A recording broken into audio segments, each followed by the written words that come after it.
হিমন্ত বিশ্ব শৰ্মাৰ চালাকি নচলিব। গৃহ বিভাগ মুৰ্দাবাদ।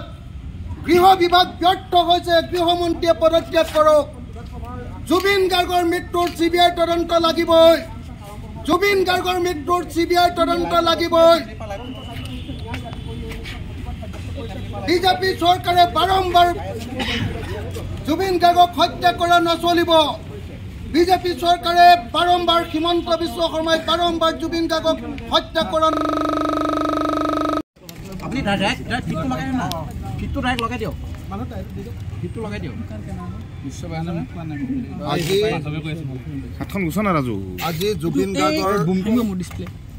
আজি জুবিন গাৰ্গৰ মৃত্যু 2 মাহ 7 দিন হৈ গ'ল, কিন্তু এতিয়ালৈকে অসমৰ মানুহে জানিব পৰা নাই যে জুবিন গাৰ্গৰ মৃত্যু কেনেকৈ হ'বলৈ পালে। আজি প্ৰথমবাৰৰ কাৰণে জুবিন গাৰ্গৰ মৃত্যুৰ পাছত অসম বিধানসভা অনুষ্ঠিত হৈছে। সেইকাৰণে আমি বিচাৰোঁ যে অসম বিধানসভাত আজি কেৱল আৰু কেৱল জুবিন গাৰ্গৰ বিষয়ে আমাৰ অসমৰ মৰমৰ শিল্পী, হৃদয়ৰ শিল্পী, দিল কা ধৰকন, আমাৰ হাৰ্টথ্ৰব জুবিন গাৰ্গৰ বিষয়ে কেৱল আজি আলোচনা হওক। মই চেষ্টা কৰিম এজন বিধায়ক হিচাপে, ঐতিহাসিক শিৱসাগৰ বিধানসভা সমষ্টিৰ এটা সন্মানীয় বিধানসভা সমষ্টিৰ এজন বিধায়ক হিচাপে মোৰ চেষ্টা থাকিব যে আজি অসমৰ গৃহমন্ত্ৰী আৰু অসমৰ মুখ্যমন্ত্ৰীৰ পৰা আমি জুবিন গাৰ্গৰ মৃত্যুৰ সম্পূৰ্ণ বিৱৰণ যাতে উলিয়াই ল'ব পাৰোঁ।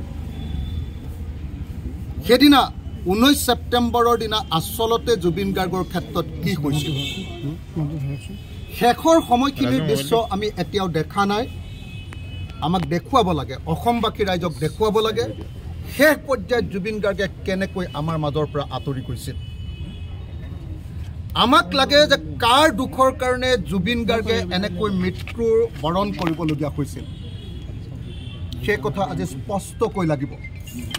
মুখ্যমন্ত্ৰীয়ে তালি ভালি কৰি থাকিলে নহ'ব।